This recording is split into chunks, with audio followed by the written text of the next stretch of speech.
네, 들으신 것처럼 민주당이 혁신형 비대위를 만들어서 당을 수습하기로 했습니다. 하지만 이재명 책임론을 놓고 설전이 이어지고 있습니다.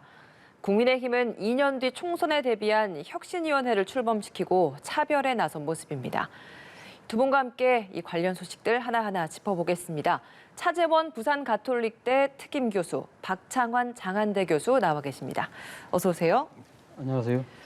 네, 대선에 이어서 지방선거까지 패한 민주당 당 수습 상황부터 좀 이야기해보죠. 저희가 지난주에 서로 이야기를 나누면서 이제 지방선거 성적표를 손에 쥐어들고 앞으로의 방향에 대해서 이야기를 해보자라고 말씀을 드리고 끝을 냈는데 12대 5라는 결과를 지금 손에 쥐고 있습니다. 먼저 민주당 이 패배 상황을 수습하려고 어제 연석회의까지 열지 않았습니까? 민주당 내에서 이제 수면 아래 가라앉아 있었던 계파 갈등이 굉장히 드러나고 있는 모습인데 지금 자중질환에 빠진 민주당 상황 어떻게 바라보고 계십니까? 뭐 불가피한 측면이 있죠. 그러니까 전국 단위 선거에서 대통령 선거와 또 곧이어 열린 지방선거에서 참패를 했지 않습니까? 그렇다고 한다면 상당히 이 부분에 대해서 아마 이 책임을 둘러싼 논란이 불가피한 상황인데요. 뭐 사실 어느 정당이든 이런 큰 선거에 지고 나면 거기에 따른 나름대로 이 책임 공방이 있어 왔던 것은 사실입니다만 예. 그러나 이번에 그 민주당 비대위가 퇴진하면서 한 이야기가 질서 있고 빠른 수습이었거든요. 그렇다고 그런 측면에서 본다고 한다면 지금 진행되고 있는 양상은 전혀 퇴진한 비대위가 약속했던 것과는 정반대의 양상이 아닐까 하는 생각인데요. 저는 그런 생각을 해봅니다. 이 상황 하에서 과연 이런 책임 공방 자체가 얼마만한 나름대로의 그런 정치적 효과를 갖고 올 수 있을 것이냐. 사실은 이번 뭐 민주당이 지난 대통령 선거도 그렇고 이번 지방선거도 그렇고 소위 말하는 원팀 정신으로 한 거 아닙니까? 그렇다고 예. 한다면 이 패배에 대한 책임은 당내 모든 구성원이 다 지고 있는 것이 아닐까 하는 생각이 듭니다. 물론 이 그 공천 과정이라든지 그리고 또 대선 패배 이후에 상당히 자성과 반성보다는 또 이 너무 안이한 방식으로 공천에 임했고 그리고 또 다른 강경파에 휘둘려서 소위 말하는 검수완박 입법 같은 걸 통해서 민심을 일반화한 측면은 분명히 있죠. 이런 부분들에 대해서는 아마 냉철하게 또 객관적인 원인과 분석이 분명히 따라야 됩니다만 문제는 이러한 부분들이 그러니까 지금 새로 만들어지는 혁신 비대위나 그리고 또 8월 전당대회에서 구성되는 정식 지도부에서 논의되기보다는 그 전에 당 계파의 그러니까 이 좀 뭐랄까요, 계파적 이해관계에 따라서 논의가 되고 이런 것들이 공개적으로 분출되는 것이 과연 민주당의 건전한 또 이 생산적인 그러니까 이 뭐랄까요 발전을 위해서 그것이 바람직한 것일까 하는 생각이 든다는 것이죠. 그렇다고 한다면 저는 일단 뭐 이 지금 당의 여러 가지 그러니까 패인과 거기에 따른 나름대로의 대책을 어떻게 만들어 나갈 것인가는 아마 8월 전당대회에서 각 계파 또는 후보가 이 부분을 갖고 혁신 경쟁을 벌이는 방안으로 나가야 되는 것이 아닐까라는 생각이 들고요. 만약에 이러한 혁신 경쟁이 되기 위해서는 아마 하나의 전제 조건은 필요할 것 같습니다. 지금 상당히 많은 이 당내 구성원들이 이번 패배의 원인으로 지목하는 당사자들은 이번 전당대회에서는 아마 본인이 직접 출마하는 부분은 일단 자제하는 것이 전제돼야만 이런 것들이 혁신 경쟁이 이루어지지 않을까 하는 생각이 듭니다. 그러면 이재명 전 경기지장 뭐 의원이 됐죠. 이재명 의원이 전당대회에는 출마하지 말아야 한다 이런 의견이시라는 거네요. 예, 저는 뭐 이재명 의원이 이번에 이 전당대회에 다시 또 출마할 경우에는 그야말로 민주당이 진짜 개파 간 갈등이 폭발하는 상황이 될 것이다. 알겠습니다. 일각에서는 뭐 지금 이재명 의원이 출마할 경우에는 분당 가능성까지 거론되고 있는 상황이라고 한다면 이재명 의원 입장에서는 아마 차기 대권에 대한 그 도전의 꿈을 갖고 있다고 한다면 좀 더 멀리 보고 길게 호흡하는 하나의 모습이 필요하지 않을까 생각이 듭니다. 네, 친문계에서는 이재명, 송영길 책임론을 굉장히 강조하고 있고 친명계에서는 이재명 말고는 선거를 이끌 사람이 당시에 있었느냐, 누군가에게 책임을 물을 상황이 아니다. 이렇게 이야기를 하면서 반박을 하고 있거든요. 어떻게 보고 계십니까? 네, 뭐 사실 양쪽 얘기가 다 맞습니다. 뭐 제가 양비론을 얘기하는 게 아니라 대선 패배 이후에 민주당의 비대위가 윤호중 체제가 되면서 질서 있는 후퇴를 얘기를 했습니다. 그 당시에 모든 평론가들과 전문가들이 질서 있는 후퇴는 질서 있는 패배가 될 것이다라고 얘기를 했습니다.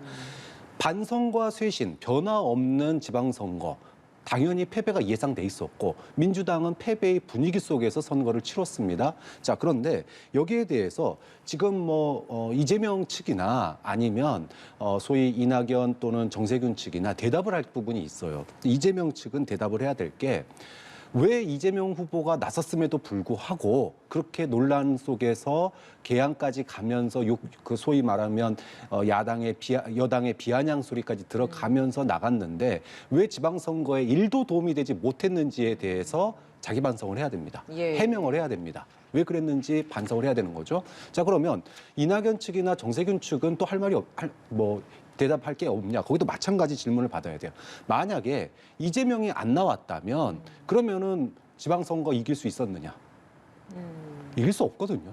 어쨌든 결국엔 결과는 똑같았을 그렇죠. 것이다. 그다음에 또 하나는 송영길 공천 논란이 서울시장 공천 논란이 퍼졌을 때 그러면은 왜 이낙연 측이나 정세균 측은 대안을 왜 제시하지 못했는가? 결국은 후보난 속에서 어쩔 수 없이 송영길 후보가 되는 상황이었거든요. 자, 이렇게 양쪽 다 선거 패배에 결정적인 책임이 있는 사람들인데 지금 서로 남 탓하는 거, 이거 국민들 입장에서 보면 또 당원들 입장에서 보면 밥그릇 싸움으로밖에 비치지 않는 거예요. 그러니까 지금은 자기 반성이 먼저이고 예. 남 탓할 때가 아니라 자기 반성이 먼저 돼야 되고 그런 패배의 여러 가지 이유를 그러면은 다시 우리가 반복하지 않기 위해서 민주당이 반복하지 않기 위해선 뭘 해야 될지에 대해 집중을 해야 되는데 서로 남 탓하는 거 저는 그게 보기 안 좋은 모습이라고 봅니다. 아니 친문계에서 이제 이야기를 하는 건 송영길 전 대표가 서울시장 후보로 나올 때도 어느 날 갑자기 누군가의 힘이 작용을 해서 송영길 대표가 다시 공천이 되고, 그러니까 뭔가에 보이지 않는 힘이 작용했다 이렇게 지금 주장을 하고 있는 부분이지 않습니까? 그러니까 뭔가 목소리를 내기에 앞서서 또 다른 힘이 작용을 했었다. 여기에 대한 주장을 하고 있는 것 같거든요. 그럼 서울시장 그 공천 과정에 그러니까 송영길 대표가 나왔을 때 논란이 많았죠. 예. 그러면 송영길 대표가 못 나올 수 있는 후보를 영입해 놓고 후보 교체를 얘기를 했어야 돼요. 그러니까 그 당시에도 제가 이 자리에서 몇 번 얘기를 했지만 송영길 대표도 그 얘기 똑같이 했습니다. 아니 그러면 후보를 데려와라. 대안이 있냐? 대안을 데려와라. 예. 그럼 나 언제든지 불출마하겠다. 이 얘기를 소영길 대표도 당시 했었거든요. 즉 대안 없이 이낙연 대표가 나오려고 했는데 이러면은 못 나오고 이 정도 얘기밖에 안 나왔어요. 하다 못해 박지원 공동 비대위원장이라도 서울시장 후보로 내세우자 이런 얘기조차 안 했습니다. 그러면 후보 대안 없이 이거 가지고 되겠냐라고 하는 게 그럼 그거야말로 무책임인 거죠. 좀 그런 측면에서 이제 와서 패배하니까 남 탓하는 것 같은 그런 느낌을 지울 수 없다라는 겁니다. 이낙연 전 대표 그리고 정세균 전 총리 측의 의원들 모임 해체하고 있지 않습니까? 네. 이런 해체 움직임은 어떤 방향이라고 해석을 하세요? 어떻게 보면 당내의 일종의 개파간 이해에 천착하는 모습을 좀 더 우리는 살피하자. 그래서 우리는 나름대로 그러니까 이 개파의 이익이 아니라 당의 발전을 위해서 선당우사의 차원이라는 모습으로 그러니까 이야기는 하고 있습니다만 솔직히 말해서 좀 자살폭탄적인 성격이 좀 있는 것이죠. 자살폭탄이요? 그러니까 자신들이 개파 모임을 해체하면 예. 소위 말해서 이재명계 모임도 해체하고 또 당내 강경 그룹인 소위 그 철험회 같은 그런 예. 그룹도 해체하라는 그런 걸 이끌어내기 위한 압박인데. 압박용으로 자기 스스로를 먼저 해체하는 그런 성격이 있다는 것인데요. 저는 그러니까 이 공당에서 여러 개파나 다양한 당내 목소리가 있는 것은 그거는 당의 공당의 어떻게 보면 이 건전한 모습을 보여주는 한 단면이라는 생각이 예. 들거든요. 문제는 뭐냐면 왜 이런 이야기가 나왔을까 생각을 한다면 지난 대선 패배 이후에 소위 말하는 검수완박이라는 입법 드라이브를 걸지 않았습니까? 이때 당내에서도 적지 않은 반대 비판의 목소리가 있었는데 문제는 이 지금 검수완박 입법이라는 이러한 법안을 강력하게 지금 주도했던 그룹이 소위 아까 이야기했던 그 철험회 같은 이 초선 그룹들, 강경파 그룹들인데 그 강경파 그룹들이 문제는 그걸 할 때 왜 그럼 다수의 이 다른 개파들은 침묵을 했느냐? 그 철험회가 소위 강성 지지파, 소위 말하는 팬덤의 편성에서 이야기하는 부분에 대해서 다른 개파들도 겁이 났어요. 아니면 정치적인 여러 가지 그러니까 불이익을 생각해서 말을 못했던 거죠. 제가 생각했을 때 민주당이 앞으로 정확하게 이 개파와 관련된 부분을 만약에 바람직한 방향으로 갖고 가려고 한다면 네. 어느 특정 개파나 어떤 특정 그룹이 이 지금 그 맹목적 지지에 갇혀서 당을 한쪽으로 끌고 가는 부분에 대해서 그러니까 이 강하게 제동을 거는 그러한 나름대로의 견제 구도를 만드는 것이 더 중요한 것이 아닐까. 스스로 뭐 개파 모임 해체하겠다는 그 자체가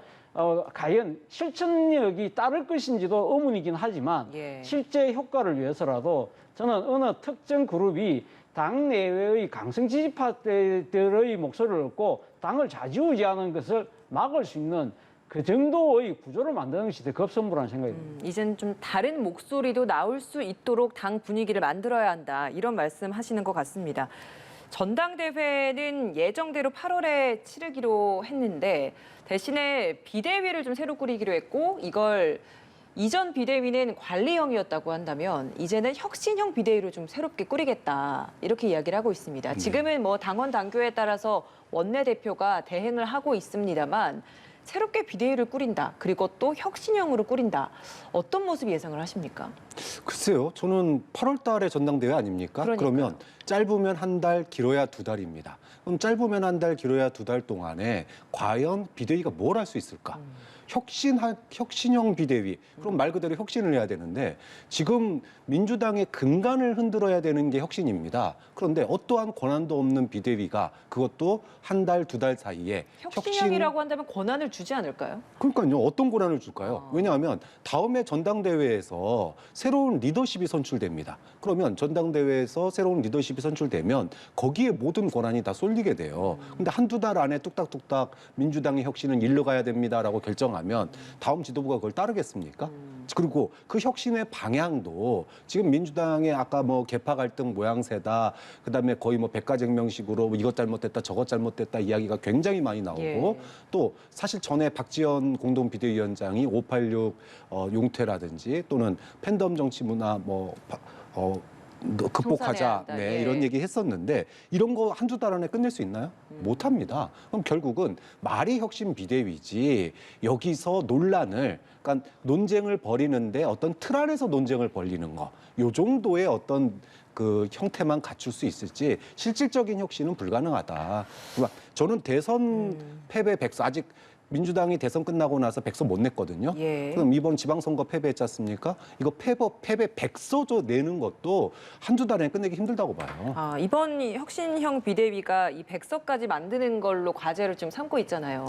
어렵다고 봅니다. 당장에 사실 그럼 비대위원장을 과연 혁신을 이끌 비대위원장을 누가 할 것인가 여기부터가 물음표거든요. 그러니까 대선 때 2대녀, 3대녀들의 전폭적인 지지를 받아서 0.7%의 표차로 바짝 추격한 거 아닙니까? 그런데 그 2대녀, 3대녀를 대변했던 박지원 공동 비대위원장의 목소리도 못 듣는 민주당이 누구를 비대위원장으로 내세웁니까? 당 내에 원로급을 내세운다. 원로급 혁신위원장이 있나요? 지금 민주당의 이제까지의 정책에 대해서 쓴소리를 할 수 있는 586 용퇴하고 예를 들어 박지원 공동비대위원장처럼 예. 그런 목소리를 낼 수 있는 또 그게 설사 낸다 손 치더라도 그게 젊은 층이 얼마나 소구력을 가질까 효과 면에서도 그렇고 별도 그렇게 썩 믿음직스럽지가 않은 거예요. 그러면은 한두 달 안에 백서를 갖다가 내놓는다고 치면은 그 백서에 대해서 전당대회에서 그 백서의 패배의 원인에 해당한 사람들이 백서에 우리 책임이 많다고 나왔으니 그럼 난 전당대회 출마 안 하겠다 이럴까요? 저는 이재명 후보가 만약에 전당대회 출마 안 할 거였으면 개항에 나오지도 않았을 거라고 봅니다. 그러니까 개항에 나온 것 자체가 전당대회에서 당권으로 가기 위한 지름길을 선택한 거고 본인이 됐고 그다음에 경기도지사가 어쨌든 이겼기 때문에 그걸 명분으로 해서 출마를 강행할 가능성이 좀 매우 높다고 보거든요. 그런데 백서에 뭐라고 적혀 있든 그거 가지고 출마 안 할까요? 저는 그렇게 보지 않습니다. 결국은 출마를 할 것이다. 결국은 출마할 것이고 전당대회에서 당원들에게 본인들의 어떤 혁신의 로드맵 이걸 둘러싸고 정면 충돌, 표대결 일로 가야지만이 결국은 결론이 날 거라고 봅니다. 당 개혁을 외쳤던 당내 인물들이 있었습니다. 흔히 우리가 조금박해라고 했는데 그런 인물들이 다시 재등판을 해서 좀 더 이제는 좀 목소리를 더 낼 가능성도 있을까요, 이번엔? 이번 아까 혁신 비대위라고 말씀을 하셨지만 사실 그러니까 우리 박 교수님 말씀하신 것처럼 저도 뭐 같은 생각인데요. 사실 그러니까 나름대로 방향성은 혁신이라는 부분에 맞출 수 있지만 실제적인 권한과 또 이 나름대로 그러니까 혁신을 이끌어낼 수 있는 상당한 기간이 필요한데 사실 8월 그러니까 전당대회라고 한다면 아마 뭐 지금 8월 전당대회지만 뭐 각 개파나 당내 구성원들이 전부 다 전당대회에 몰입하는 시기가 그 한 달 전부터 시작될 거 아니에요. 그렇다고 하면 실질적으로 혁신 비대위가 활동할 수 있는 시기는 거의 한 달 정도밖에 안 되는 셈이기 때문에 나름대로 그러니까 방향성은 설정할 수 있지만 그래서 일종의 다음에 전당대회를 통해서 정식으로 구성되는 지도부에게 일종의 갈 수 있는 뭐랄까요 좀 일종의 방향타 노릇 그리고 하나의 마중물선 노릇은 할 수 있지만 그것이 얼마만큼 과연 당에 강한 영향력을 끼칠지는 그다음 또 지도부가 그걸 갖다 무시해버릴 수도 있는 것이기 때문에 구속력이 없잖아요. 그렇다고 한다면 저는 뭐 혁신 비대위에 어떤 그러니까 인물 몇 명이 들어서는 것보다 중요한 것은 결국은 전당대회에서 민주당이 어떠한 지도부를 만들어 나갈 것이냐가 그것이 더 중요한 문제가 아닐까 생각이 듭니다. 김동연 경기지사 당선인 역할도 커질 거다. 뭐 이런 기대도 높아지고 있지 않습니까? 근데 김동연 뭐 지금 당선인 같은 경우는 뭐 민주당이 혁신해야 된다. 뭐 좀 더 다른 목소리를 내겠다는 의지는 분명하지만 아마 지금 도지사로 일단 취임을 하게 되면 당과의 거리가 자연스럽게 멀어질 수밖에 없을 겁니다. 물론 그러니까 본인 스스로가 광역단체장도 전당대회 출마는 할 수 있어요. 근데 본인이 안 하겠다는 이야기를 분명히 했고요. 만약에 지금 본인이 전당대회 출마하지 않는다고 한다면 아마 중앙위원 정도로 당무에 대해서 아마 이야기할 수 있는 정도인데 뭐 역대 민주당의 광역단체장들이 민주당의 여러 가지 그러니까 당의 혁신에 이런 부분에 목소리를 내는 적이 거의 없거든요. 실질적인 권한이 그만큼 없다는 겁니다. 그렇기 때문에 본인 입장에서 민주당의 혁신을 이끄는 부분은 결국은 본인이 독자적인 나름대로의 경기도정의 행보를 통해서 나름대로 국민들에게 성과 모델을 만들어내는 것이죠. 김동연이라는 경기도지사가 그러니까 나름대로 임기 내에 4년 동안 상당히 나름대로 잘하네. 이걸 전체 대통령이 되면 더 잘할 수 있겠구나. 이런 식의 만약에 하나의 모델로 우뚝뚝하게 정립하게 되면 우뚝하게 서게 되면 그것 스스로가 일종의 민주당의 혁신을 이끌어낼 수 있는 하나의 뭐랄까요, 깃발이 된다고 할까요, 하나의 지표가 될 수 있는 상황이기 때문에 아마 김동연 당선자 입장에서는 결국 경기도정을 성공적으로 이끄는데 최선을 다할 수밖에 없을 것입니다. 그 과정에서는 아마 기존의 민주당의 여러 가지 정강 정책이나 노선하고는 차별화된 아마 김동연표 도정을 할 가능성이 높다 하는 생각이 듭니다. 알겠습니다. 자, 국민의힘 상황도 보죠. 국민의힘 역시도 이제 전당대회 앞둔 상황에서 당권 잡으려고 기싸움이 이제 슬슬 다시 또 물밑에서 좀 움직이고 있는 모습입니다. 물론 민주당만큼 지금 자중질환은 아닙니다만 여러 가지 이야기가 나오고 있고 그중에 하나가 바로 이준석 대표의 움직임입니다. 끝나자마자 바로 혁신위를 꾸리고 그리고 우크라이나를 자진해서 갔다 오겠다라고 이야기를 해서 지금 출국한 상황. 이준석 대표의 이런 움직임은 어떤 의미라고 해석을 하고 계세요?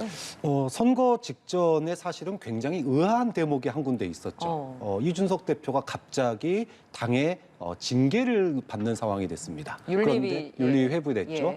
그런데 결과는 선거에 영향을 미칠까 우려돼서 선거 이후에 결과를 발표하겠다. 이렇게 됐단 말이에요. 그것을 둘러싼 의혹이 굉장히 많았습니다. 자, 뭐 예를 들어 뭐 성비위 관련 뭐 이런 것이 있었느냐, 또는 뭐 그래서 뭐 이후에 뭐 미국으로 간다더라. 뭐 별의별 이제 소문들이 많았죠. 나오고요. 자, 이러다 보니까 선거에 승리할 때까지는 뭐 그 자리를 지켰지만 이후에 사실은 이준석 대표가 선거 때 재기발랄한 그런 아이디어들 이런 것들로 어떤 쇄신의 어떤 아이콘 역할을 하지만 선거에서 승리하고 난 이후에 여당의 그 당대표라고 하는 건 무게감이 있어야 되거든요. 자, 이러다 보니까 조기 전대 요구가 나올 가능성이 굉장히 높은 상황이었습니다. 이것을 사전에 차단을 해야 되는데 이제까지 이준석 대표가 본인의 어떤 그 쇄신 이미지를 뭐 나는 국대다 또는 뭐 자격시험 이런 걸로 이제 이벤트성으로는 했는데 이거를 갖다가 좀 더 당에서는 지금 사실은 자신의 영역을 확장하기가 쉽지가 않아요. 벌써 윤핵관의 목소리가 굉장히 당에서 주도를 하고 있고, 그 다음에 뭐 안철수 이제 의원이나 또는 오세훈 시장이나 차기 대선군으로 주목되시는 분들의 주목도가 굉장히 높아진 상황입니다. 여기서 이준석 대표가 당의 어떤 세력을 통해서 영향력을 끼치기는 어렵다. 그러면 누구한테 영향력을 받을 수밖에 없냐? 대국민 이미지를 만드는 것밖에 없습니다. 그런 이미지 업그레이드를 위해서 우크라이나행을 선택한 거고, 근데 본인 우크라이나 가 있는 사이에 책상 치워지면 안 되잖아요. 그러니까 책상 치워지면 안 되죠. 예. 우리가 대기업에서 휴가 가면 책상 치워질까 못 가는 것처럼 이러면은 혁신이 딱 띄워놓으면 나는 혁신을 상징하는 사람인데 나 밀어내면 이거는 혁신이 아니라 후퇴다. 이렇게 프레임을 딱 찍어 놓는 거죠. 구도를 만드는 겁니다. 자, 그걸 통해서 조기 전대 일축시키고 우리는 끊임없이 혁신해서 간다. 그리고 나를 버리고 가면은 심리도 못 가서 발병 날 거다. 이렇게 이렇게 혁신위를 띄워놓으면서 그런 구도를 만들어가는 중이다. 이렇게 봐야 될 것 같습니다. 근데 사실 이게 이제 정치적으로 저희가 좀 해석을 하고 있습니다만 이준석 대표 본인 스스로는 그동안 본인이 당 대표로서 권한이 주어지면 가장 하고 싶었던 게 공천 시스템 개혁, 뭐 당 전체적인 분위기의 쇄신 이런 거였기 때문에 이제야 이걸 할 수 있는 힘이 생겨서 이제 하는 것이다.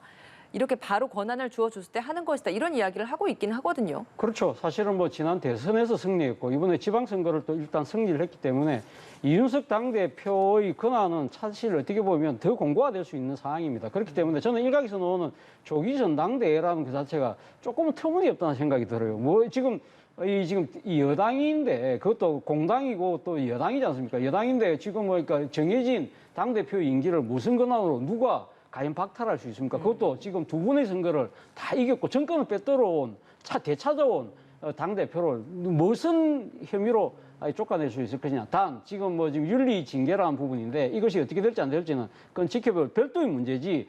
지금 이 징계도 지금 그러니까 징계가 어떻게 될지도 정해지지 않은 상태에서 조기 전당대회 운운한 것 자체는 아무래도 아마 지금 이 이준석 당대표가 그동안 보여줬던 여러 가지 행보에 대해서 불만이 있는 세력들이 흔들기 위한 것이지 실질적으로 그것이 나름대로 현실화될 가능성은 저는 없다고 보고요. 저는 사실 이번 이 지방선거 끝나자마자 이준석 당대표가 혁신위를 띄운 것 자체는 역시 이준석 당대표의 정치적인 순발력, 창의력이 상당히 탁월하다는 생각이 드는데요.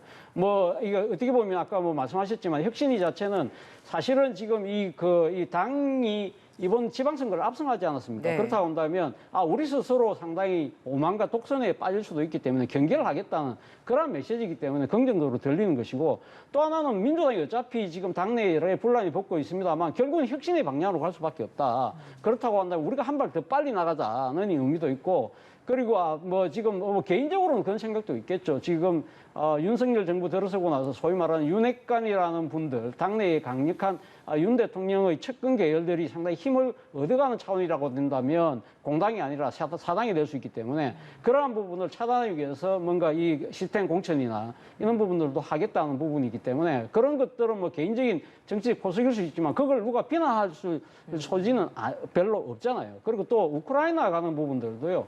제가 생각했을 때는 상당히 절묘한 외교적 행보라는 생각이 드는 것이 사실은 우크라이나는 대한민국 정부에게 상당한 지원을 지금 요청을 하고 있습니다. 그런데 우리는 공식적으로 우크라이나를 무기를 지원한다든지 이렇게 직접적 지원을 할 수 있는 상황이 아니에요. 지금 왜냐하면 러시아와의 관계가 있기 때문에 그렇기 때문에 상당히 신중한 입장이거든요. 그렇다고 해서 지금 우크라이나 전쟁이 끝나고 난 뒤에 어차피 우크라이나가 재건 움직임이 있을 때 그때 우리가 그러면 우크라이나에 들어갈 명분이 생겨야 되잖아요. 그렇다고 한다면 여당의 대표가 정당 차원에서 방문을 해서 나름대로 여러 가지 지원을 물밑에서 이야기를 해놓은 상태라고 한다면 나름대로는 나중에 우크라이나 전쟁이 끝나고 났을 때 우리가 우크라이나에 진출할 수 있는 나름대로의 명분을 만들 수 있는 그런 포석이라는 차원에서는 저는 이런 부분들도 나름대로 정부하고 긴밀한 협의 속에서 움직이는 것이 아닐까라는 생각을 해봤습니다. 혹시 여기에 대한 반론하실 생각 있으십니까? 뭐 우크라이나에 갈 수 있죠. 뭐 갈 수 있다고 봅니다. 그리고 돈 안 들이고 효과를 낼 수 있는 측면도 분명히 있습니다.